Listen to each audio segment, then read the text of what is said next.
Oui, merci. Je vais aller très vite parce que je vois que vous avez très chaud et puis vous avez plein de trucs à faire. D'ailleurs, il y a plein de gens qui partent. Donc, je suis responsable du département questions sociales au CGSP et comme l'a dit tout à l'heure Hippolyte très gentiment, on accompagne, on observe, etc.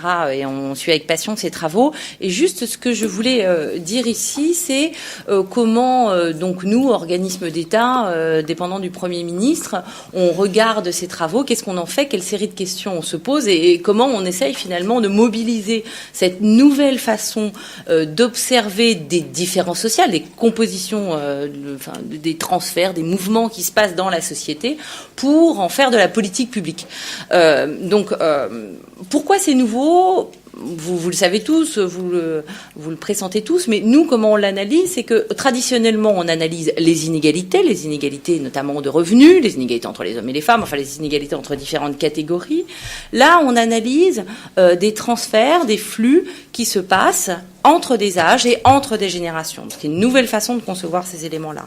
Par ailleurs, on a un autre travail qui est très complémentaire à celui-là et que l'on est en train de lancer, qui porte sur les trajectoires, qui porte sur la compréhension de ce qui se passe dans la construction des inégalités, dans pourquoi ça devient cumulatif, pourquoi à un moment donné, il y a des générations qui ont plus cumulé que d'autres, etc.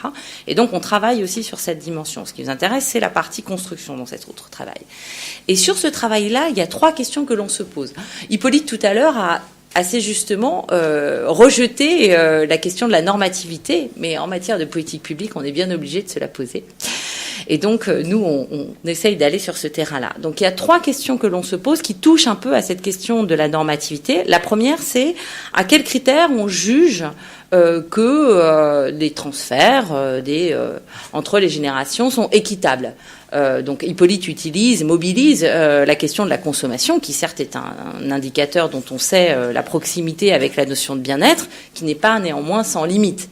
Déjà, toute une partie de la consommation, et tu l'as évoqué, est une consommation contrainte, la consommation de santé à la fin de vie, par exemple. On peut considérer qu'il est plus agréable de consommer du loisir que de consommer de la santé.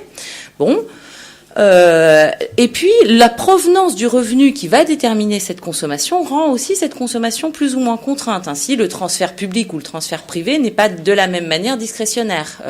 Claudine Athias-Donfus l'a rappelé, les transferts privés contiennent une part des inégalités sociales qu'ils reproduisent, intragénérationnelles, et puis ils sont plus discrétionnaires que le transfert public, qui, je ne sais pas s'il est discrétionnaire ou pas, il est très compliqué en ce moment, mais en tous les cas, il a des règles légales, on va dire.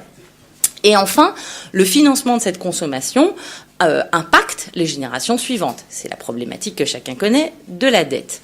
Donc, nous, on se pose déjà des questions sur comment on regarde, comment on mesure cette équité. La consommation est un proxy intéressant, mais avec ses limites.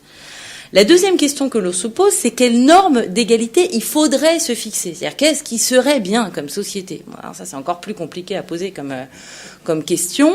Et notamment, on s'intéresse, vous avez peut-être lu le dernier bouquin d'Olivier Forcé, d'Olivier Galland et Michel Forcé, et non pas Olivier Forcé et Michel Galland, qui questionne les Français sur le niveau d'inégalité acceptable et les raisons acceptables de certaines inégalités. Parce qu'en fait, les Français ne réclament pas une égalité absolue, pure et parfaite. Tout le monde ne doit pas être de la même taille, avec la même forme, etc. Donc on essaie de comprendre ce qu'est une inégalité acceptable et quels sont les ressorts sur lesquels elle doit se fonder. Et enfin, la troisième question que l'on se pose, donc tout ça, on fait ça dans un groupe de travail très intelligent, je vous passe les détails.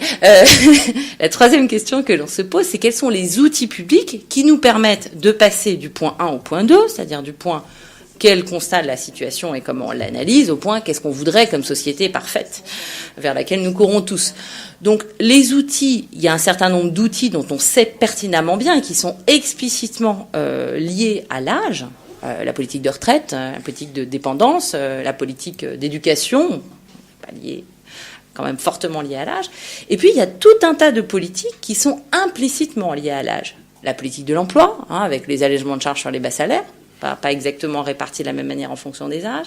La politique du logement, on a évoqué la question du logement et du taux différentiel de propriétaires. Plein de politiques, en fait, ont des impacts sur l'âge, même s'ils n'ont pas des critères objectifs sur l'âge.